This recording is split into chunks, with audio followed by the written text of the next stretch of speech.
Hi everyone, welcome to another episode of Mind Movers. I haven't been on for a very long time because I think a lot of you will know that I went and had a baby. I was in ICU for 2 months, but I have been back for a very special podcast just before Christmas, and I was so excited when Pay told me that he had the amazingly wonderful Nelly Patel.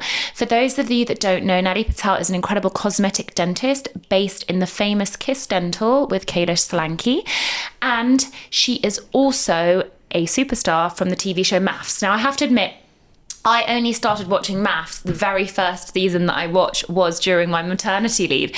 So when I saw there was a cosmetic dentist, I got really excited. And obviously, I think that we can all agree that she was incredible on the show. For those of you that didn't watch the show, the premise of the show is that a bunch of experts get together. When you apply, they match you up with someone that they believe to be your soulmate, and the first time that you meet them is on your wedding day. You then go on to get married. The marriage then progresses. You have check-ins with the experts. You see what the dynamics are with your family, how it is living with each other. And I love all that sort of experimental stuff. So it's going to be a really interesting conversation to learn from somebody who has got the media spotlight in dentistry, but also to understand how to navigate relationship dynamics in the modern day world. So welcome, Nelly. Hi, thank you so much for having me. Yeah, really excited. I'm going to jump straight in there because I know Pay is like, this is going to turn into like two women. So obviously, as I said, you have been an incredibly credible cosmetic dentist at Kiss Dental. I want to actually start with that. How did your journey start? So you told me you're from Loughborough, but what university did you go to? I went to University of Sheffield. Okay, amazing. And did you know you wanted to be a dentist from a young age? Did you just kind of fall into it? How did it happen? Honestly, no. I think my dream job was to be like an astronaut for a bit. I had no idea.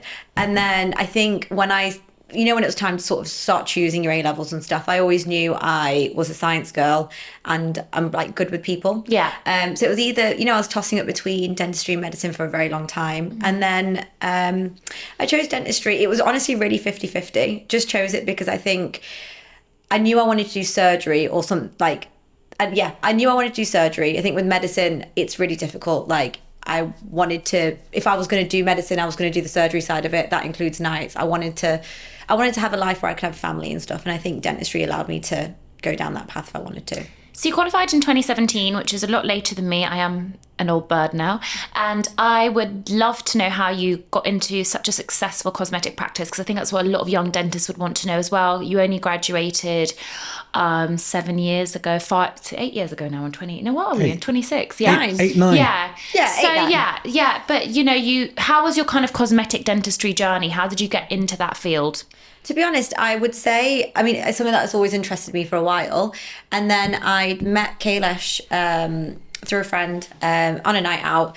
And then I sort of followed him on Instagram and I saw that he was doing sort of the mentorship program that he does. Wow. And so I literally just messaged him on Instagram and I said I'd really be interested in it.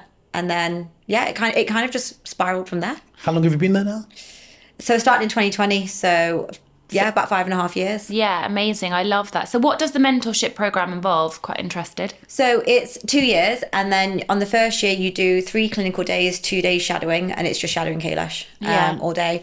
And then the second year's you drop to 1 shadow day and have 4 clinical days, and it's just literally watching him, learning how to do the restorative stuff, all the cosmetic stuff that you kind of don't get taught at uni. I always say to people that I think mentorship is really underrated. Like, I'm sure you've got a lot of young dentists, and like it's one of the best things that you can do. Like, one of my mentors at the moment is Christian Coachman, and I remember watching him at BACD in 2000 and I want to say 12 or something. Was that the year? I can't remember. But anyways, and now I've invested in kind of doing like a mentorship program with him, and I always say it's such a good thing to do because you just learn so much from people that have done it, and it's just definitely a great investment. Okay, amazing. So have you enjoyed dentistry? Yeah, you know what? I think since starting at KISS, I've actually really enjoyed it. I think it's the clinic. I really enjoy being there. I think the people are great, but also I'm really enjoying the sort of treatments I do. Sounds cheesy, but making someone smile and actually improving their confidence, it's nice. Amazing. It's like fulfilling, you isn't it? landed on your feet, right? Because have you ever been to KISS? No, I've never been to KISS. It's like a very busy very private practice. You know, like normally Manchester. Yeah, but normally practices are either busy or they're private. Yeah. You don't see both at the same time. When you go to Kiss's waiting room, and there's loads of people waiting, there's loads of people coming and going, and then you realise, it's one of the sort of higher end practices as well. Would you say that also in northern practices, like where northern dentistry is, there's less competition than London? No. Really? So a lot of dental practices, because I don't really I studied in Leeds. There's so much competition in Manchester. Oh, really? That's interesting. That is interesting, because I didn't know, because obviously London, you think it's so big and you've got all the different areas, etc. Maybe it's not as bad as London, but I mean, probably the second most competitive. Because you've got like Leeds and Liverpool and all those places around as well, so you're competing with all those areas. And are they as popular? Do you think Manchester's the hub? Liverpool's pretty busy. There's some really good clinics in Liverpool, Leeds as well, but I think those two areas are our main competitors, really. Would you say it's a certain type of aesthetic that people want? Because see, like in London with Chelsea, people are so picky, as in like they really don't want people to know they've had their teeth done. So this has to be like undetectable cosmetic dentistry. It has to be like it's a lot harder. You're never going to have anyone go for BL1, like for example. We sell a lot of SB1 composite up north. Yeah. So I'm trying to ask, do people want to look like they've had their teeth done, if that makes sense? Yeah, I mean, don't get me wrong. Obviously, I'll have an array of patients. I have a lot of people that will say, I just want something subtle. Often I want people to know I've had my teeth done, but I don't want them to look overdone. Yeah. And I'm just like, I'm like, yeah, right, okay, I'll figure it out. I'll figure it out when I'm there. But a lot of the time it's like, I want people to know I've had my teeth done. I just don't want them to have been done in Turkey. And I'm like, well, at least you've gone for the sensible option and getting them done safely here. But it's just, I guess everyone has different. Matty talks about this. Matty Parsons. He's in Liverpool, and he says as long as the patient says I want, he's okay. If the patient says I want everyone to know I've had my teeth done, I want big white teeth, I want this. He says the problem is when the patient says you decide. Yeah. Then he doesn't know. Yeah, and then he does something, and then the patient's idea of that was totally different to what. That you must get that a lot, right? Yeah, sometimes. And I think also, unfortunately, because of my social media, people do put me on the Hayley Grail sometimes, and they think that I know better. And I think one of the most challenging things about being your own brand in dentistry, and one thing that I regret and I'm having to do, is basing the brand on you. And I think one thing that Kailash has done really well is pivoted the brand away from him and reverted it back to Kiss, which now I'm trying to do with Chelsea Dental. Because see, for example, I would say I have some clinicians in my clinic that are better and more talented than me. But the patient, even if they get diverted to them and they're not happy, they're like, but I wanted to see Rhona anyways. This wouldn't have happened with Rhona. And it's like, it's the patient, it's not the dentist. Do you know what I mean? Because I know those dentists are much more capable than me. So it's quite an interesting psychology. There was a patient that was disgruntled with one of my dentists, and then she was like, all of Rhona's patients are happy on Instagram. You're not going to show your bad bits. So we used to talk about it all the time with Kailash and Prav. The question of, can you bottle Kailash, before he started that program? And now he's really shown that you can, because you guys, there's so many of you who've come through that program. And doing well, right? Working high level, high volume, high price. So it's an impressive thing, and you should look at that. I mean, I think it's interesting, but also I don't have the time to dedicate. I've recognised as well that mentorship requires so much time. So whilst now juggling being a mum and running I already do so much. So my kind of pivot as well is doing a lot of PR for my other dentists and getting them to treat journalists and celebrities, so that people then say I want to see them, which is models that some other practices have used as well. So don't just push one person. So I went to my PR and I was like, okay, Dr. Rhona PR, different, Chelsea Dental PR, different. You know what I mean? So before it used to be Rhona at Chelsea, and now it's I'm now sent the biographies of all my dentists and going for that, because we have had younger dentists in the practice and they have been really good. But I think with the mentorship that you're talking about, I can't be watching them every minute of the day, because also I'm treating patients sometimes and their confidence is different. And Chelsea is really tricky. The patients are kind of on another level of pickiness. And even my very experienced dentists now, Dr. Justin and Dr. Pete, they both said, Chelsea patients are very well versed in dentistry. They don't come in being hey, this is what I want. They know about line angles, they know about translucency. They're very well versed. They're sort of patients that have done their research. they buy very quickly, but they know what they want, you know? So anyway, we understand the kind of like Kiss journey. So fast forward to last year. Was it filmed last year? Yeah, filmed last year. Okay, amazing. How did you get onto maths? How did it start? So it started, I got a DM in my Instagram, and then it just kind of rolled from there, really. So it was like, it wasn't even for Married at First Sight, it was for another show, Love is Blind. Yeah, and then I feel like that's also somewhat better in some ways, but go on. Yeah, well, I remember, and then but that was sort of very towards the end of the casting process. So then they were like, look, it's not going to happen this time, can we keep your stuff on file? And I said, yeah, but I don't really can imagine myself in any other shows. I can't really see it. And I didn't realise at the time that it's the same production company for Maths and Love is Blind. So then I was like, the only one I could go on maybe would be something like Maths. And he was like, oh, great, I'll keep your number on. And then a month later I got a phone call, and it just sort of went from there, really. And what was going through your mind at that point? Like, were you like excited? Were you thinking this is something I've always wanted to do? Were you worried about what your family, your friends, what anyone thinks? Yeah, I think at the time, well, I didn't think it was going to happen, because you don't really get confirmed until quite late on. But all the meetings and stuff, I just had it in my head as I probably will get pulled out last minute. It won't happen. I didn't really think about it, if I'm honest. It was only towards the very end where contracts and stuff were coming through. I just thought, oh my God, I'm really going to have to choose now. Spoke to, I think everyone around me was hesitant. I had one person that was like, yes, absolutely, you have to do this. Everyone else, a lot of my dental friends were like, don't do it. Kayla said not to do it. Why? I think they were very much like, there is a stigma attached with it. And what if you mess up? What if you get cancelled?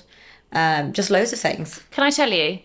I think it's one of the bravest things you've ever done. And if you ask me what one of my biggest regrets is in life, it was not going on a reality TV show when I got asked. When I first qualified in 2010, about 2011, Made in Chelsea had just started. I knew quite a lot of the cast. I got put forward like by 3 people. I said no because I was too worried what people think for all of those reasons. And I think it's one of the worst decisions that I ever made in my life. God knows what would have happened to you if you had gone on that but show. You'll never know. But at the end of the day, I think that, you know, it gives you a platform and it gives you like opportunities that you may never have. And we've had guests here saying that it ruined their lives. True, it can happen, and we know that, and I'm sure Nelly will tell you the same about some people that have been at maths, so their mental health was probably on a string, you know, some people. But at the end of the day, I think it's a brave thing to do. Decision. It's a brave decision. So how did you feel going against everyone's advice? Yeah. That must have been scary. Did you worry? Did people impact you and be like, oh, should I do this? Yeah, I mean, I felt like a bit of a badass. I was like, you know what? I don't care what anyone thinks. I'm going to do it anyway. Yeah. Because I very much care what people think. And I think for the first time in my life, I thought, no, I'm going to do it. But Nelly, you know, talking to you before, yeah, one thing I noticed about you is you've got very cool parents. Yeah. Like not your typical Asian parents. No, they're the best, aren't they? So, you know, maybe that gives you so did you talk to them about it before you what did they say? Or did you talk to them after you got confirmed? No, I told them before. My dad was like, this is a ridiculous idea. My mum was there like, I think it sounds great. Because she watches it. So she was like, that sounds fun. My brother and sister are very hesitant. But I think my mum and dad, I kind of said to them, I was like, look, I'm going to do what I want anyway. So you either get on board with it or you don't. So that's why my dad came around. Okay. They'll never stop me from like doing it. I think he knows he can never stop me. I have a question for you. Why did you want to go on a reality TV program based on love? Did you feel at that point in your life you were ready for love and you'd almost kind of given up on dating? Did you feel like you wanted to put your love life in experts' hands? Like, what was the catalyst? Because there's Love and Blind and Maths, and if the premise is essentially meeting somebody, connecting on that level and moving things very quickly, right? Yeah. So something inside of you must have felt, I'm ready for this. Is that fair to say? Yeah, 100%. Like, I was very ready to... I hate the dating scene. I didn't enjoy it then. I'd stopped dating for a little while and I just kind of thought, well, I'm getting on a bit and it's fun. I find reality TV fascinating. I watch it. And I thought, what if I get to be one of the lucky ones that actually gets matched up perfectly well and they end up together? Okay, so that was the So I really did want to meet someone, yeah. Okay, so they called you up and they said you've been successful. Yeah. At that point, did you know anything about the person they were setting you up with? Literally not a single thing. Fine. And did you then have to, with work, what happened? Like, because I'm assuming the filming schedule conflicted, you know, how did you have to tell Kaylish? Did you have to get time off Kiss? How did it work? Yeah, so I took like 10 weeks off work. I rang Kaylish before I was confirmed, actually. I rang Kaylish just to tell him, like, look, this is in the pipeline. It's something that I really do want to do, but I've not decided yet. And I was very 50-50 at this point. And Kay was like, look, I don't think you should do it. I don't think it's a good idea. But if you do, I'll support you. And that was the green light for me. Yeah. So it was nice because I just thought, well, I've got time to think about it. Then at least I know I can have it off if I need to. Let me actually just go into a decision based on, So then, so then I had to take off 10 weeks, sorry. I took off 10 weeks. With my patients, what I did a lot of people try to finish their treatments off. So I did like extra evenings, did a few weekends, finished them all off. And then any new patients I saw, any remedial work, I had Lucy, who works at KISS, and she appeared on the show. But she basically looked after all my patients. Okay, fine. Amazing. So first you rock up, and I remember that first scene, and you looked absolutely stunning. You didn't see her. She was in her beautiful traditional Asian wedding. The first scene is a wedding. Wedding. So mad. Well, the first scene is the bachelorette. Yeah. So like you kind of get to know the bachelorettes and the bachelors, and they meet each other and they chat for a little bit. But you don't really get we don't meet the other husbands. We just meet the other wives. But then it goes straight basically into the weddings. So yeah, I remember it was an incredible scene. She'd come in this incredible, beautiful outfit, traditional outfit, Indian bride. And you see this guy at the altar, and that's the first time. Did they take your feedback on what you want your wedding to be like, or? Like a little bit. So they said choose some colour schemes, like tick out of the box what you like, and then that was pretty much it. And then I said I can't get married without peonies. And that's pretty much all the thing I got. And then I guess they set the budget and stuff for the wedding, right? Because the TV show paid for it. And the experts, how many conversations do you have with them about what you want? So we actually have just one. That's it. That's scary, huh? So then they match you based on... Because we do, there's loads of forms and stuff. We do loads of personality tests, that kind of thing. And then we have, a face-to-face. I have to say, though, I think they get it so wrong. As a person that watches the TV show, objectively or subjectively, I was like, I think they've got this so wrong. And I actually think it was quite a poor reflection on the experts. I'm just going to come out there and say that. And I absolutely adore someone like Paul, for example.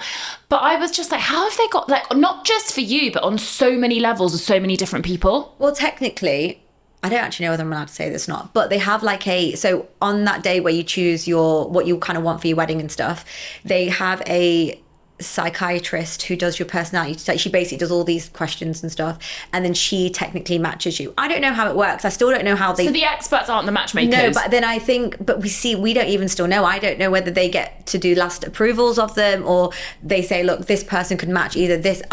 If it makes sense to say this person can match these three people, who do you think is going to work best? Yeah.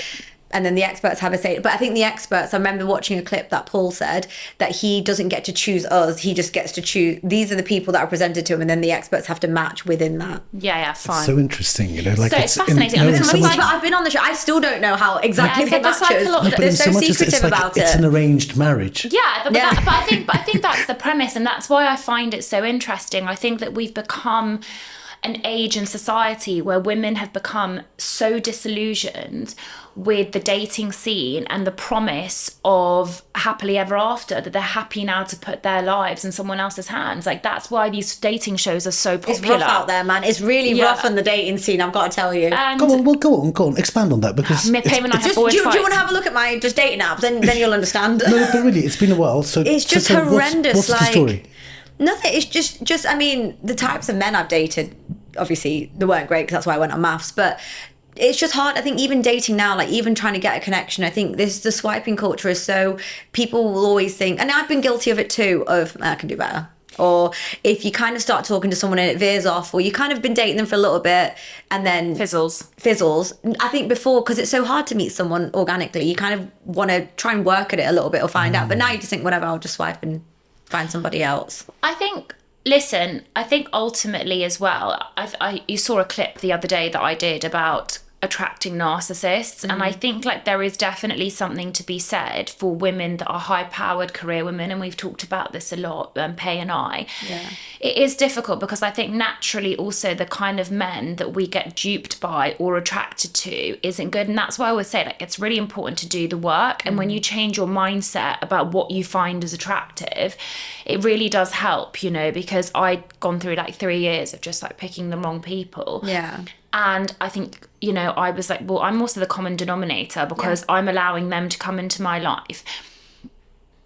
I remember seeing at the altar, I didn't like him from day one, I'm not going to lie. Yeah, so many people have said this, like they picked up on it. Yeah, but he was just like, you know, you are this high empowered, incredibly educated woman, and I just felt like he was just very much Jack the Lad, just What's wrong with that? What's wrong with that? No, but I think that he was, to me, he wasn't there for the right reasons. I think you could tell that from the beginning. Like, he was there for a bit of fun, and then when the story unravels, which we'll talk about, he wasn't taking this seriously. He had a whole girlfriend before, and he ghosted her on the wedding day. Yeah, see, Wow. yeah. And he's got children, which obviously there's nothing wrong with that. But you'd think that somebody with that amount of responsibility would be a little bit more mature about these situations. But you weren't feeling that was somebody that was like capable of like huge amounts of responsibility, you know? Yeah. That was my intuition. So when you first saw him, what was your thing when you first saw instantly him? attracted? How did you What feel? happened? My attraction's based on personality. Like, I mean, when I saw him, I thought, yeah, great. Kind of what I've dated, over 6 foot, tall. That was it. That was it. And I Yeah. thought, oh, his eyes are, it looks like he's got nice eyes, which now I watch it back and I think, they look very evil sometimes, but I think when I first saw him, I was just like, yeah, okay, I can work with this. We can get to know each other. Yeah, I was happy. I was really happy on the day. I was And you said the honeymoon went really well. The honeymoon was perfect. Yeah, it was really, really good. Do you feel like he was pretending to be someone he wasn't? Yeah. Or maybe, sometimes I think, is it that he was pretending to be that person, or because he pretended extremely well on that honeymoon, like it was wild, or was it that when he came back to the apartments and he saw all the other wives? I don't know. Question for you as well. Maybe you are not allowed to say this. Do you get legally married? I know that sounds weird, or is it not until the renewal of the vows? I think it used to be a legal marriage, but it's not anymore. But they have like full-on celebrants that they hire and stuff, so it makes you feel like it is a really. But real that's day. not signed, sealed, delivered, right? Is the renewal of the vows? No, neither. Okay, fine. So in theory, they're not real, as it were. They're not but legally, they're not legally binding. Not legally binding, but you do feel like it's really real, and like the experts are very like it's very real. That you refer to each other as your wife and your husband. Like you wouldn't just be like my mate over there or my girlfriend or whatever. Yeah. On this question of who should you marry, yeah, you're saying the honeymoon went well, yeah. For me, and you've just been through it, yeah. The person you should marry is the one you want to push your wheelchair. Well, I've said this to you before. So Payman and I have had this argument, and let me finish. Because now having been through it, so Payman always said, like, he believes, and we had actually an amazing neuroscientist on the podcast just before Christmas, that like real love is when you can't sleep, you're so anxious, you feel like you do anything. I feel like you educated me a bit on that. Thank you. And but we educated him, and then I said that's a trauma bond, and that's you actually. That's your nervous system telling you in some way something's not right. Because when you start, and you experience that with Stephen, I feel like the moment you start feeling your nervous system firing, that's not love, that's trauma. Do you see what I mean? Because you're feeling like something is really being ignited. And like as you had said here, the person that pushes your wheelchair, like that's definitely my husband. Like he's a very, and Buddha even says, so you listen to Buddha. Buddha says when you meet Buddha says that when you meet the right person, you'll feel a sense of calm. You're not going to feel a sense of stress and anxiety. Yeah. And that's the thing, like the person that makes you feel calm is the person you should be with. And I'm not saying boring, because people often like conflate that. And actually Esther Perel was the one that said that human beings really struggle with safety and desire, because in itself you can't have desire with safety because it's deemed to be quite boring. And that's why she works a lot with couples, because that fiery up and down is like a drug. It's like having a high and then a low and then a high and then a low. It's like a full-on chemical imbalance in your brain. Yeah, exactly.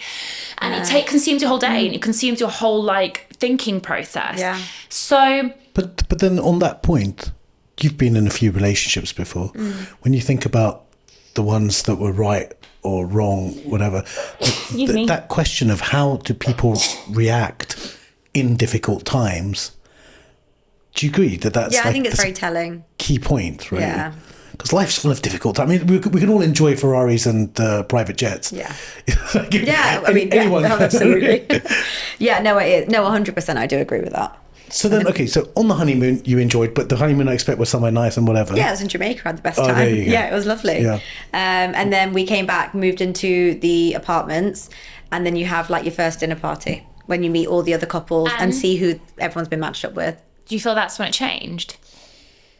there was something like just on that first initial, just when we moved back to the apartments, like intimacy had stopped and it just was a bit strange and it was a bit different. And I just felt literally just from the moment you came back. Yeah, really, really odd. But it was obviously really different on honeymoon. I remember coming back and, just feel an energy shift. And then I thought maybe it's just because we moved in and I've never lived with the guy before. Maybe I'm being the weird, awkward one because this is alien to me. And then I just asked him, like, is everything all right? Like, you've been a bit... And he was like, yeah, no, fine. So then obviously you start internalizing it and thinking, I'm going insane. Is it just me? And then I had to... And then, at the apartments, that's when I continued to call him out on it. And that's when everything started. The moment I really called him out on it and said, no, I need an answer from you. You haven't been the same. That's when his behaviour really changed. This is all on camera? No, this wasn't shown. That scene was, we were all at the pub on a Sunday. That's where all the arguments used to happen. Yeah. Off camera because we'd all go for a drink. Yeah. No, I didn't see that bit there. And then did you find it? So obviously then I saw... you see the relationship develop, you see how much he was gaslighting you see how difficult it was. At what point did you think, oh my God, I just don't know if this is going to work? Do you think you knew deep down from the beginning? I think when I've thought this really, can this work, was when Paul Brunson had said like, you're gaslighting her. But then in that same breath, he'd also said, I don't think it's intentional and people can change bad behaviour. It's not a bad person. It's just, it's a good person with bad behaviour. And then Stephen really had fixed up that next week. We did a 180. We were really happy again. So then I think that probably suckered me back in and made me think, okay, look, he's learning. He's willing to change. I obviously liked him. Obviously watching it back, I'm like, you silly girl. Yeah. But... yeah, it's hard. So the one thing I knew that you got a lot of shit for, which I think was really unfair, is when people were saying that you were projecting insecurity and that it was your fault. And obviously there was drama with Julia Ruth. So let me just update you on that. So there was this girl that caused a lot of drama. She was like the villain of the show. I don't know if she actually was, but that's the way they labelled her. Who knows, that could have been made in Chelsea. But anyway, she ultimately developed a crush on this guy and was like, accusing Nelly. Yeah, it's all a bit messy. She's basically accusing Nelly for being too insecure and that he deserves a strong, empowered woman, and that and obviously you can see Nelly as a strong, empowered woman. So she was really being a pick-me girl. So a pick-me girl. Yeah. So pick me. Yeah. Girls that I'm on the man's side, that kind of vibe. Yeah. So ultimately, and I think that unfortunately a lot of people in the public were also like, Nelly, stop being so insecure. And then I think you had realised as well that you needed to give yourself more self-love and self-compassion. But I feel like we've really been there. When you feel like something's slipping away from you and you clutch as hard as you can before it slips. I feel like that's typical human behaviour. So I think it wasn't fair that people didn't give you the grace. But how was that for you? Because that must have been quite difficult to see and hear from people. Yeah, I think, cause look, we all have our insecurities. And I remember when I got that trolling, I was a bit like, I didn't expect that. I'm like, there's very obviously, objectively, one person who's behaving poorly here. Yeah. And it ain't me. Yeah. I was like, how is this turned around on me? For the first few days, I was actually getting really frustrated. And I thought, you're all going to feel so stupid when you all realise I was right. And I think that's what got me through it was a couple of hard weeks where I was just getting trolled a lot. Yeah. But I think me knowing, I was like, all those people trolling me, you're going to eat your words when you watch the reunion. Yeah. Because you will understand that my insecurity wasn't insecurity, it's called intuition. Yeah. Question for you as well. Do you feel that it didn't show the right actual situation that had happened? Do you see what I mean? So when the edit was done at that point, do you feel like it wasn't reality and that was done for TV? So they had sort of taken away the reality of what was happening to keep you on tenterhooks? Yeah, I think there was an aspect of it because, for example, the whole thing about me saying, with Julia Ruth, that she plotted to take him away. She wanted him for partner swap. She wanted to stay in the experiment for however long. Loads of comments were very much, well, how do we even know that's happened? Nelly's just made that out of thin air. No one said anything. When I called her out at the commitment ceremony, it's because Maeve and Kia had told me. And then obviously Julia Ruth at the commitment ceremony said, no, it wasn't me. That's not how it happened. They cut the bit out of Kia and Maeve saying, yes, it did. Yes, you did. That's why there was no other arguments. Everyone was like, well, obviously you've said it. Two people who were your friends have called you out on it because they don't agree with that behaviour. So little things like that get cut out. So then it becomes well, who's right? Which I get for entertainment. So I remember you get welfare calls all the time. Like they are really, really, like every single day you get a call. If you've got a particularly rough episode, you'll get a call in a briefing. You can ask for transcripts as well and stuff. So like for some really triggering episodes, I had like, you get calls and stuff. But apart from that, like I remember ringing them going, are you not having me on? I went, this is ridiculous. I was like, I look like a psycho. Yeah. I was like, this isn't me. And they were like, yeah, fair enough. They were like, but remember, they were like, we have to, the drop is going to be even better. Yeah. So I think that's what it was. And what kind of things were people trolling you on? Mostly about my insecurities and that I need therapy and that I shouldn't be with anybody until, well, don't we all need therapy? And I have therapy, and you don't have to be, I don't agree with the whole, you have to be fully healed before you meet somebody. Listen, I'm still in therapy. Do you know what I mean? Like, I'm married, so there we go. Like, we're all healing, like we're all growing. Yeah. Yes, if you compare my mindset to this time last year, I am a different person. Yeah. There's been loads of growth, which maths has really helped me with. But yeah, I think a lot of the trolling was insecurity, that you need to be healed, you should find someone once you're healed, and then a lot on my nose. Whatever, it's wonky, I don't care. Oh my gosh, but people troll me still all the time about the way I look all the time. I'm just like, okay, I'm like, thanks for your observation. Yeah, no, I'm too busy to look at your comment because I'm at work. Yeah, no, good. I think you have to have that really thick skin. And then there was a sort of a inflection point when he asked you, how much do you earn? Oh yes. Oh, was that? I didn't see that. No, it wasn't filmed. It was on the honeymoon when we were waiting for the camera crew was setting up the last dinner. So we were having some drinks at the bar, and that's when I noticed the energy shift. But then I told myself it wasn't that. But now I think it probably was. So it came up on Shivani's pod, which I listened to. And go on, so what happened? He said, how much do you earn? We were just sat at the bar, and then he just kind of said, like, oh, like, how much do you earn? And I remember thinking, oh, I don't really want to go into that because I can bet it's going to be more than you. Like, do you know what I mean? Like, listen, I think, look, I say this to Pay, and I think I think this is a conversation and a topic that should be discussed. A lot of men, I don't think, will like women out earning them. And to be honest, this is a bit controversial. I don't really like myself out earning a man. When I didn't ever pick a partner for money because I didn't need it. As you know, as dentists, we don't need it. But it was important to me that the partner that I was with displayed ambition, and even more so being a mother when you have to take that time out, and even more so when you have an unpredictable life situation. Ambition. No, but listen, ambitious life situation, cancel him. Like when you have a life situation, for me, it's really attractive when a man can step into looking after me and the family. And a lot of people might not appreciate me saying that. A lot of people might be like, oh, you're so materialistic. But I think that's you 100% because that's exactly how I feel. I always say to my friends, they always say, you know, you don't need to worry about what they earn. And I agree, I don't, because I can look after myself. I can look after, you know what I mean? We can look after families or whatever. But I just think, but if I want to have children, I want to have a family, I'm going to have to take time off work. I'm self-employed. So I get it. Payman will tell you, I was in that hospital for 2 months. I could not even look at anything to do with Chelsea Dental. I could not fathom it. Like, my baby was in an incubator. I was in IC. Like, I could not. And my husband stepped in and did everything because he could, and he has the academic ability, the ambition, and the drive to like look after me. And I think that is rare, but that's also what's important to me. It might not be important to other people. How do you feel about that? So do you feel like your ideal partner would earn the same as you? In an ideal world, he would earn more than me because then we could have nice money. Exactly.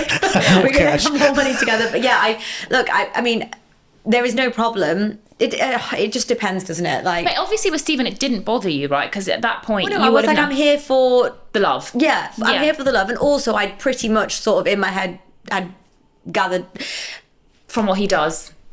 People who are earning more, men who are earning more than me aren't going to be on a reality show. Yeah. Do you know what I mean? So I kind of knew that going into it, but I thought, you know what, if he is the perfect guy and he's still driven, he's still ambitious. Exactly. So he's the drive and ambition. Yeah, and I can have an intellectual conversation with him. That's not just about, I don't know, football or something. I was like, if he's a good person, then fine. I don't, like, not that I don't care about the money, but that isn't going to be as big of a factor as how I feel about you. Yeah. I think that was when actually I thought, you know what, I'm going to stop going for also high achievers. I think that's what my friends would always say, you know, you are one... How do I say it?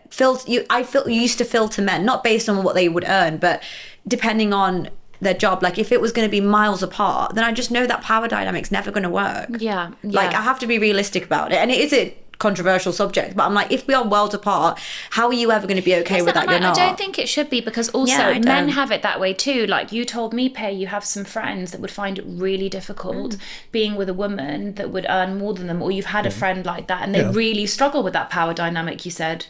So I think it works both ways. Like some men don't want to be with women that earn more than them. Yeah, you know, those traditional gender roles, as much as we like to say they don't exist, they do exist, right? Yeah. And so, but the question is, what happened? So you figured out, or you told him how much you earn? Yeah. And then what? You felt like he was insecure about it? Well, yeah, because then I was like, well, in my head, I was like, well, I've just told you, you tell me then. So I was like, well, what do you earn? And then it was still a good salary, but I think I earned like 2 or 3 times more than him. So then I remember thinking, and then he just got really quiet, and I remember just thinking, oh hell, I shouldn't have done that. But it was the best week we had. Like we had such a lovely week. We like got to know each other, and I just thought, listen, if that's going to be the make or break, moment, no, but it's a funny thing, man, because I know guys who are the other way around. You know, they go for rich girls. Listen, and so I think if he was like, oh great, you earn 3 times what I earn, I'd be kind of worried about that too. Yeah, there's no right answer, is there? Yeah. Just want someone that doesn't even care. Don't ask me. Yeah, I mean, listen, I always said, like, again, and it's funny because I just came back from Dubai as well with my partner. My partner's always been so supportive of everything that I've ever done and career-wise. But my best friend that lives in Dubai, she pretty much gave up her career in her 20s because her husband really likes the traditional roles. And now... He's an Arab. No, he's not actually. He's like a North London boy from London. But they did expat life basically in you know, around the world. And I think now that the kids are older, because they had kids like, I don't know, when she was like 30, she now wants to move into that, like, oh, I want a career. But you can see that it makes him nervous. He's like, but you don't need to work. You don't need to work. Do you know what I mean? He's like, you know, you do what you do best, which is look after the kids, you know? Yeah. And to be honest with you, you know, like it works for some people. I guess it all depends on that. And I find it interesting that the experts or the matchmaker or whoever it is doesn't have that conversation, because I think that's a really important part of matchmaking someone long term. I really do. I think that money conversation has to be had. Yeah, well, I think what was hard as well, I think he'd sort of said he was in investment banking, kind of everyone sort of thought he was a finance bro. Yeah, and he wasn't. Yeah. So I think like everyone got a bit bamboozled. I think everyone was like, oh, right, okay. I was yeah. Because maybe you had also mentioned during your interviews that you wanted to be with someone that was, we spoke about this, when I spoke to the these psychiatrists and stuff. She's like, what do you want in a man? I was like, I want someone ambitious, driven. Yes, fine, they don't have to earn as much as me, but just someone who still has a decent job salary. Yeah, a decent job salary. I was like, the gap can't be that big between us, otherwise it would just be a bit weird. Yeah. But then I also said I'm aware that men who go on reality TV shows wouldn't tend to. Yeah. Okay. Yeah. So the whole thing is 10 weeks, right? Yeah. And as the show progressed, do you feel like more and more his true colours started to come out? Yeah, to be honest, I was surprised that he couldn't last longer than. Well, he kicked off quite early on. When do you say, what, about after 2 weeks, 3 weeks? Yeah, 2 or 3 weeks. I think that's when it started sort of going wrong. But yeah, I just think, I mean, I would say it all the time and say like, he hates me. I was like, and I know deep down that this guy doesn't like me. But it got to a point where I was like, he's venomous. And I would say to him, I was like, there's venom behind what you're saying and what you're doing. And then it was hard because then I'd get some of the guys be like, nah, Nels, he doesn't mean it. He doesn't mean to say it like that. Then he would say, no, I didn't mean it like that. And then you kind of think, well, am I seeing these things? Obviously, some of these things I've now watched back and I'm like, no, there was so much venom there. But I don't even, like, for example, I think But do you think that's his character? Do you know what I mean? Like, I feel like it's not you. I feel like he would have been venomous. I feel like he's been venomous in the past. I don't think you're the first. I think he's venomous to a woman he doesn't like I think he's venomous to somebody who holds up a mirror. He doesn't like the reflection. So, unfortunately, I would hold it up constantly. Yes, it took me a while to like have the courage to really stand up for myself, but I would question things along the way. I think a lot of people were saying, you know, why did the experts allow this to go on for so long? They've kicked out other couples when it's been too toxic in the past, like on Maths UK. But I think the reason they probably didn't was because, yes, Stephen's behaviour was manipulative and it was toxic, but I think because I was questioning it throughout, I think they probably saw that she's got room for growth. Okay. You made some amazing girlfriends though as well. And the people that were depicted as villains, were they actually villains? Who would you say was depicted a villain? I'd say Sarah and Julia Ruth, and I actually felt really sorry for Sarah, if I'm honest for you, which again I thought was just such a terrible mismatch. I was like, how did they get it so wrong? Explain to someone Sarah who doesn't know what the hell's going on. So ultimately, Sarah was another character, and she'd always gone for like the bad boy with tattoos, like a very type of aesthetic, and she was like, I'm really ready to meet the nicest guy in the world. But when I tell you, they went for the most polar opposite of her physical type, and they kind of stitched her up. So people thought because he was the nicest guy in the world that she was a bitch because she didn't like him. But it was like, you can't go for someone, you can't match up with someone that's so physically opposite of what she would go for and then expect her to fall in love. Do you know what I mean? It'd be like you saying like, oh, I want a really nice lady, but then going so opposite. And I think it was really mean because she got really trolled. Yeah, she did. And people were like, you're awful, you should die. Like, it was awful, the comments. I saw it. Like, he's the nicest guy. Not, he's so nice, but if you're not attracted to him, you're not attracted to him. It's the end of story. Do you know what I mean? Yeah. See, Sarah's actually a really, really nice girl. Like, really, really nice girl. So that was really unfair. Julia Ruth. Julia Ruth. Do you know what I mean? She came in. I mean, I hope she's done some growth from it. Clearly not. She's been with like 3 of the men on the show. Yeah, I mean. So what? They will be partnered up with someone else. Pick me. Oh, I see. Yeah, so the thing is, if you and your husband don't want to be together, you leave the experiment together, and that's it. Your time's done. It's not like a wife swap. It's not like a Love Island. Like, oh, I can just go and... Okay, so look, then it's setting you up for that situation that, let's say this guy wasn't into you and he wanted to get out, but if he did get out, he wouldn't be on the show any longer. So the show makes it that people will lie, and at the end of the day, someone who's being on a show wants to stay on the show. Yeah. Is that right? Well, to an extent, I think there's a point where you're just like, there's no show that can keep me here in this hellhole. Yeah. Do you know what I mean? But sometimes look, people go on there definitely. So there was, who else? And I forgot her name now. The one that was with Ashley.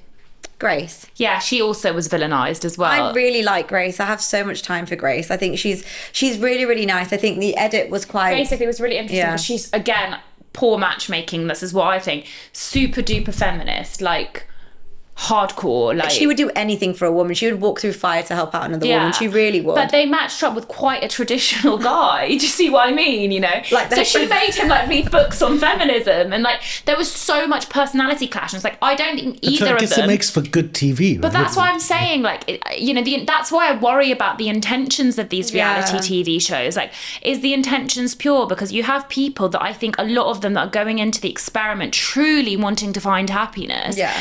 And you have a group of experts that really, are experts. In their name it says that they have to be super professional, and you can even see Payman's not watch the show, and he's like, horrendous, how could they be matching these people? Someone you're not physically attracted to, someone that has completely different values to you. Do you know what I mean? Like, I guess you've got to remember, like, we still don't know, but we all have a little bit of a theory that they must have some couples that are in there obviously for entertainment purposes. Like, they must know that Sarah and Dean were never going to work. Do you know what I mean? But then I think they obviously put couples in there that they do think could work. Yeah. So people actually were like, I think they put Nelly and Stephen in there as a couple that could actually work. Who worked in the end? Abby and John. That's it. I always knew. I feel That's it. I feel like, how many couples are there? 11. Yeah, 1 out of 11. Stayed married. Yeah, they're moving in together this weekend. I still think it's amazing. It's amazing. Don't get me wrong. It's an amazing thing that one couple, Yeah, like they've made, like they are. Love is Blind. Sometimes you get like up to 2, but the American one. Well, one of them's had a baby. Really? Yeah, Who? and then I met Kieran and Meg recently when I went to Sydney. They were in Sydney at the same time, so we all met up. Yeah. Okay, and they're really in love, really in love. Yeah, they've all. But I feel like that you could tell that was really real. Okay, so my question for you as well is that when you said you were in a hellhole and it was done, let's talk through that whole incident when your friend told you that he was on a dating app. My favourite part. Yeah, go on. I bet you've been asked about this a million times. Yeah. So we'd come for homestays, and that's when your partner, you basically go to each other's homes for like a number of nights, meet family, etc. Did your family hate him? Be honest. Yeah, my brother is not a fan. Yeah, okay. You can see his comments on the videos. They get like 3,000 likes. Yeah. He's so funny. But yeah, my family and friends really don't like my ex-husband. But yeah, so we go for homestays, but Stephen decided not to come. I didn't really give a reason. And at this point, look, I think we pretty much knew it wasn't gonna be working. But also the experiment's still going on, and also. We spoke about, how we'd always remain friends at this point if things don't happen or whatever. But it's like, I think the reason I wanted him to come to Manchester was just to prove to be like, could you even do that as a friend? And the answer is no. So I think I just needed that sort of confirmation. But anyway, he didn't come. He went and met up with his ex-girlfriend that he'd ghosted before the show. And then he came to Manchester. They filmed like a conversation between him and I just to, I guess, end things. Well, they filmed a conversation between him and I. I think it was more for me to kind of discuss where I was at, but also, yeah, pretty much to end things. But we were still technically together at this point. He walked in like, I've still got my ring on, I'm a one-woman man. And then my friend at work had been on Hinge and had matched him that day. And so me and Stephen went to film like at 11 o'clock in the morning or something. I think at 10:30 I was just getting my hair and makeup done. Well, doing my hair and makeup. And the producer rang me, she's like, we've had to push the scene back to 4. And in my head I was thinking, is there like an issue with trains or something? I just thought, whatever. I didn't think much of it. But it's because Lucy was one of my emergency contacts, so I had the production numbers. I didn't have my phone at this point. I was on homestay, so I don't have my phone for the number of weeks that I'm in the experiment. So I still didn't have it. But Lucy rang the producer and she was like, I have just found Stephen on Hinge. I need to tell Nelly. So I know they're having a conversation. Like, can I ring Nelly? Can I speak to her? And the producer was like, no, you're going to have to come into the scene. So she had 2 veneer patients that day and she came home straight after that. Like, that's why she had no makeup on. They didn't even let her in the apartment to brush her hair. Like, she had a tracksuit, like threadbare socks. We always laugh about it. Yeah. And then she was like, yeah, I had no makeup on and was finished from work. And I had to then come to Stephen. They pulled her into the show there and then? Into the scene. They were like, when you come home, they literally mic'd her up outside the apartment. And then I didn't know she was going to be in the scene. So I was just chatting to Stephen. I think we're probably talking about how the relationship's been. And then she just walks in and at first I thought, she's here to give him a piece of her mind, because the night before we'd filmed a scene where I basically spoke to Lucy about the whole relationship and how he'd been. And I thought, she's coming here to give him an earful. But I didn't expect that news. Yeah, that's great entertainment. On air, she tells you that this is happening. Yeah, and she was like, I'm so sorry. She was like, because she said, she basically comes from him and she's like, do you think it's appropriate for a married man to be on a dating website? And he's like, what dating website? And she's like, and I turned around, I was like, what? And she was like, I'm really sorry, I had to do this. Yeah. He denied it. Yeah, lol. I mean, his photo's there. He's like, no, not me. He was like, it's not me. And then Lucy's like, it's verified. Yeah. Like Cheetah Buster AI. Literally, it was like, Shaggy, it wasn't me. So did he still continue to deny it after that? Oh yeah, he denied it right up until, the commitment ceremony, but the reunion commitment ceremony. I actually didn't watch it in the end. I think I got back to work at that point. But tell me what happened. Yeah. Did you watch a reunion? No, it's still on my list. That's my favourite episode. Okay, tell me. But the reunion dinner party is where I basically come for him. And then the commitment ceremony, I remember sitting there on the couch and we were having a break and I just turned around to him and went, seeing as you're being honest and you're trying to be a new person, are you going to finally admit to the Hinge thing? And he was like, no. And I said, Stephen, you don't understand what you're doing. I went, it's verified. I was like, it's not just, it's, matching with your face. I went, you're now questioning the integrity of a safety feature on $1 billion app. I was like, do you understand what you're doing and the implications this will have? I mean, there probably would have been none, but I was like, Hinge is going to have to come out and say a statement. Yeah. And he was like, and I was like, so you should admit it, my friend. And then it worked. Yeah. I was bluffing. I was like, you really need to say something. But I put on my big girl pants. I was like, listen. And then I had Beck next to me going in, like me and her were going in like Rottweilers. Like, you need to say it. I was like, look, you stop denying it. It's embarrassing. And then finally he said it. And then the producers had picked up on it. So they ran over to us, they were like, stop, this conversation needs to stop, because obviously they want it on the cameras. And then we were next to be called up on the couch. So then that's when I had it out again with him. And did he ever take any accountability and apologise to you? He's said many of apologies, but they've not... I mean, and I said this at the reunion, I was like, this isn't genuine. You're only saying this because the cameras are here and everyone's watching. So he never contacted you off camera?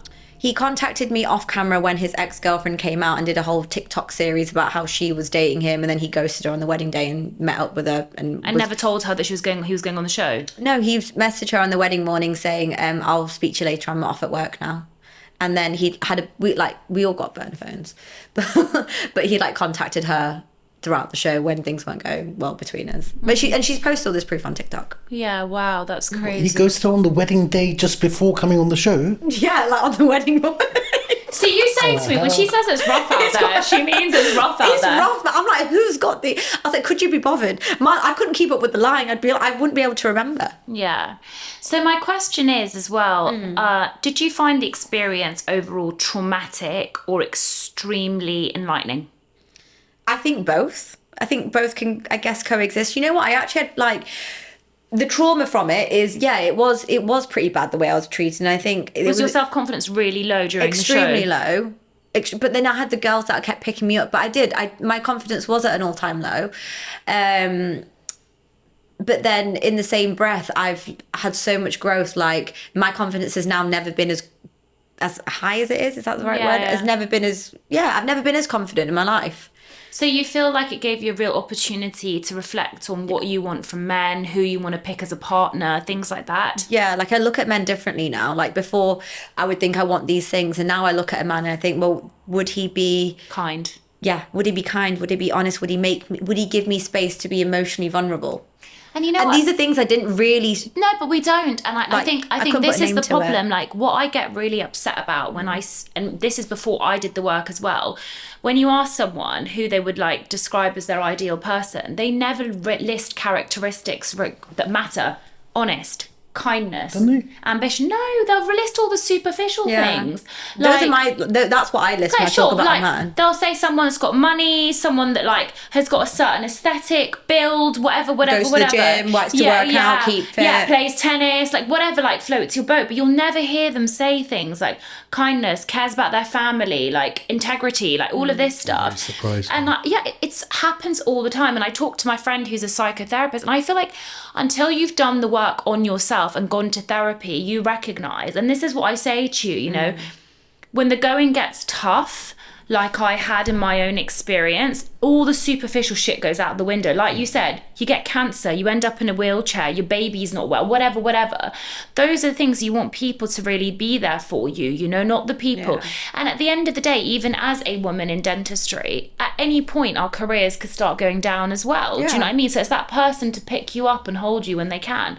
So I think it's tough times out there, and I think it's really important. Like, don't get me wrong, I think men need to fix up, and we're not going to blame women on the men loneliness pandemic, because I think people have been talking about that quite a lot. Saying men loneliness pandemic. Yeah, so ultimately it's become a big thing where ultimately a lot of men, particularly the ones that subscribe to the Andrew Tate ideology and red pill, you know, like red pill. Yeah.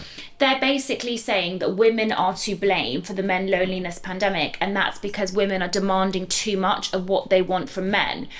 But women aren't to be blamed, because in a way, women are also saying, hang on a second, you've told us for decades that we need to do X, X, Y, and Z. Like, us as women have elevated, we've fixed up.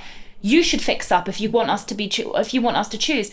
There's a guy called Scott Galloway. You know him, I'm sure, right? Prof Galloway. Yeah, Prof Galloway. And before you go, what is the men loneliness? Yeah, so basically, because so many men aren't in relationships, can't have a relationship. Women are choosing to be single. Women are choosing to be single, and they're like, they should be choosing to be in relationships, and they're like, sorry, if you're not going to add value to my life. And also there was a newspaper article, a Vogue magazine article, and the Vogue magazine article said it's officially embarrassing to have a boyfriend. Yeah. And the premise of, and everyone went mad for it, so it's really polarizing with men and women. And basically the article was stating that even if you have a partner, you don't show your partner online, because in some way it's frowned upon to be like, hey, I'm in a relationship, or hey, I've got a man. It's a bit cringe. Like, people know that. And also some people feel that they're never even sure if the relationship's going to last, so they don't post them online. There's all these different things that ultimately women are kind of like, you know what, I'm so proud of my friends in my life. That's what I show. I don't really show men, you know? And whilst I understand it, I don't think we're moving anywhere closer to people finding ultimate happiness. I do think women can be happier single, because that's the premise of it.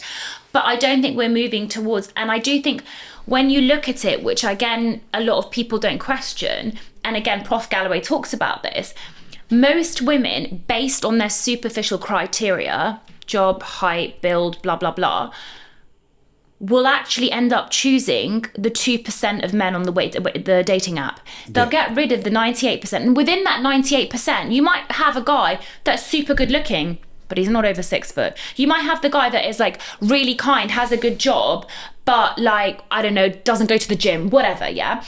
And he's saying that the fact is that then you've got 98% of women fighting for that 2%. And that 2% of guy might not even be the right kind of guy for you. And I get that argument, I have to say. I do get that argument. But listen, you choose to be single, then it's not surprising that you can't find a husband. But it's the men that are complaining. It's the men complaining. Listen, women, I'm very happy single. I've never been happier. And I always say now, like, I will never, ever be with somebody that disrupts the peace that I bring myself, because I'm having a really good time. Have you been single since? Yeah. Completely? Have you started dating again or not? Not at all. You just felt like you need to process and focus on you? You know what? Not even that. I was coming out of it. I was like, yeah, and I have been in that sort of focus on me mood, but I just have no interest.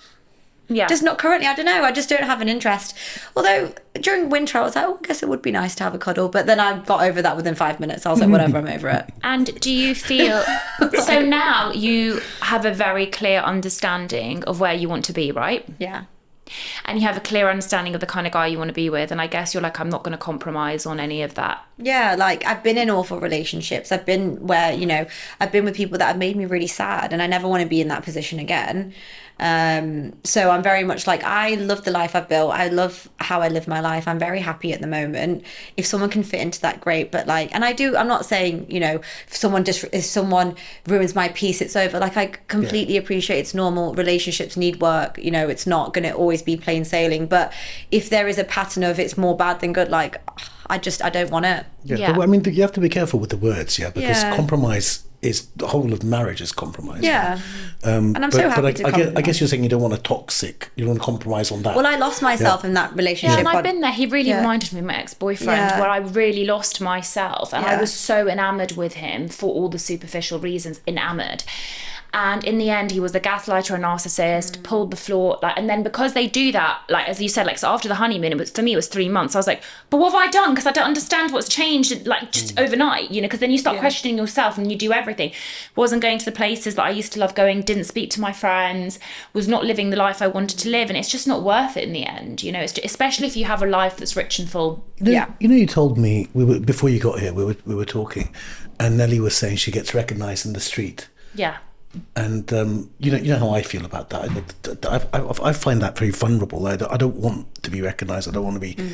I don't want people to know where I'm going. I just feel that's weird. Yeah. But you always told me you like it when that happens. But I'm quite interested in the question of, now that everyone knows exactly what you're like, does that make you feel vulnerable?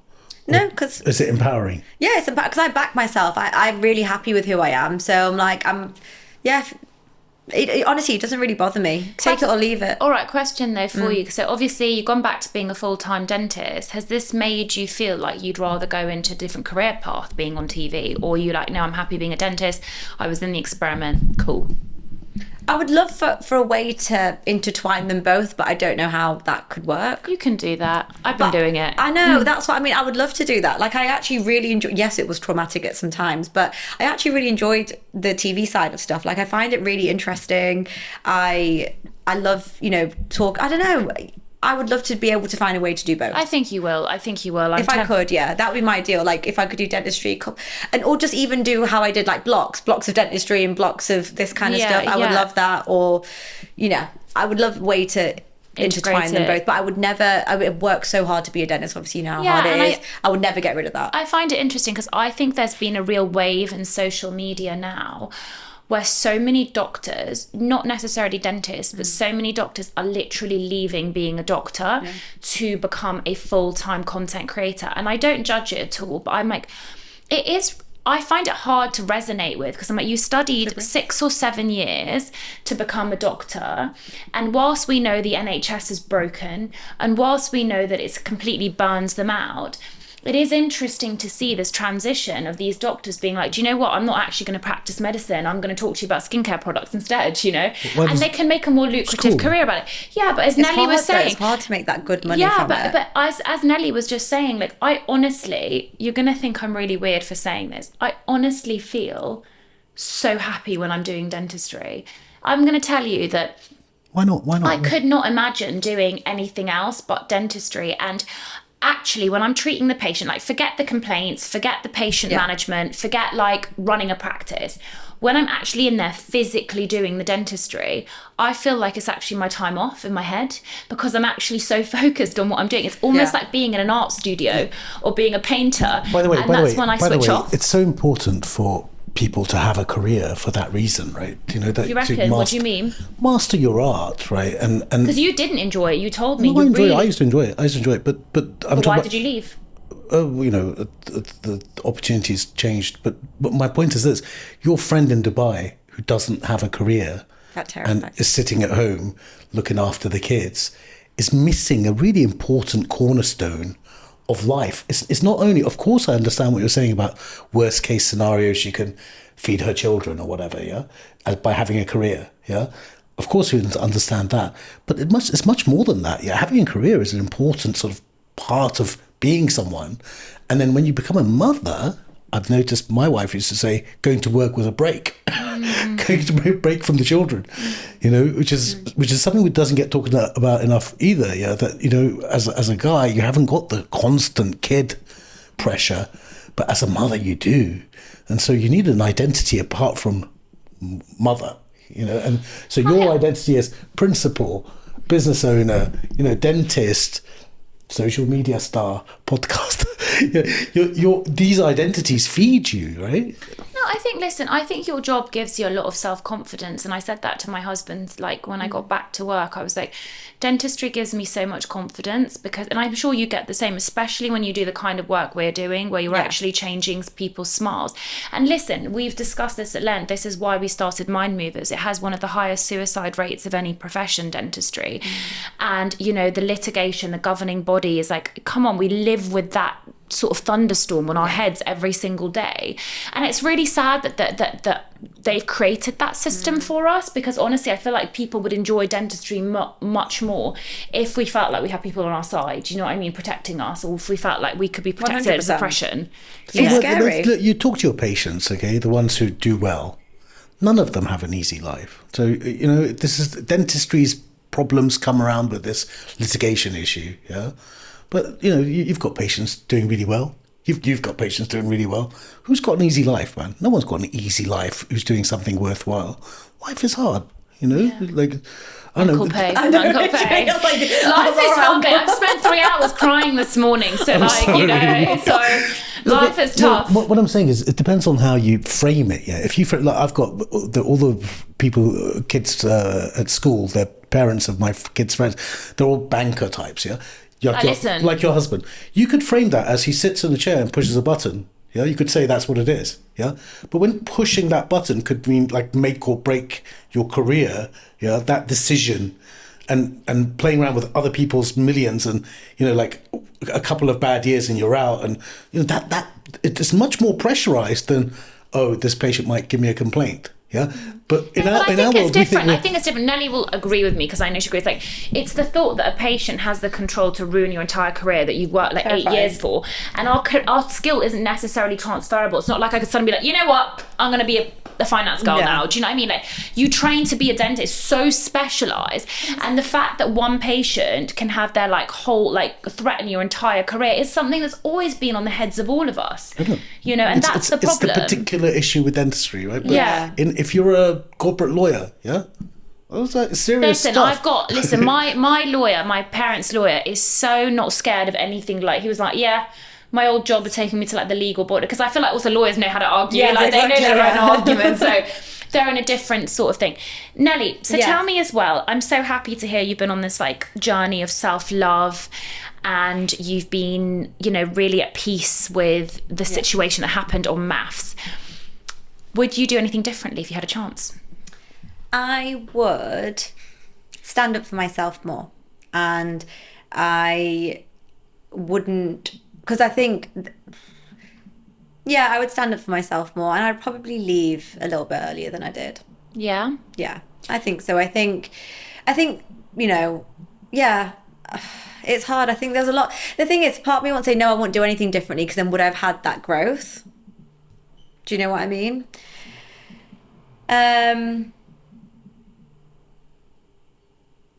Yeah, I think just stand up for myself a little bit more and actually believe in myself more. I think what was really hard when watching it back was comparing myself directly to Julia Ruth. And I think about it now, I think, as if you even said that out loud. As if you even thought it, but as if you even... I think that's when you could tell my confidence was at an all-time low, because it's so wild that I think, how are you comfortable saying that out loud to people? But yeah, I think directly comparing myself and thinking that I'll never be as good as she is, and I could never compete with her, so why bother? I think I would never... I was sad watching that I thought that about myself. Yeah, and I'm just going to tell you that that's absolutely not true at all. And, you know, we have to, as women, stop thinking that we've got like little self-worth. You should see the conversations I have in my head. I'm tired, I haven't slept. The conversations I've had in my head, like putting myself down. Yeah. But you're amazing. You really, really are. And as I said, like what you've done is incredible.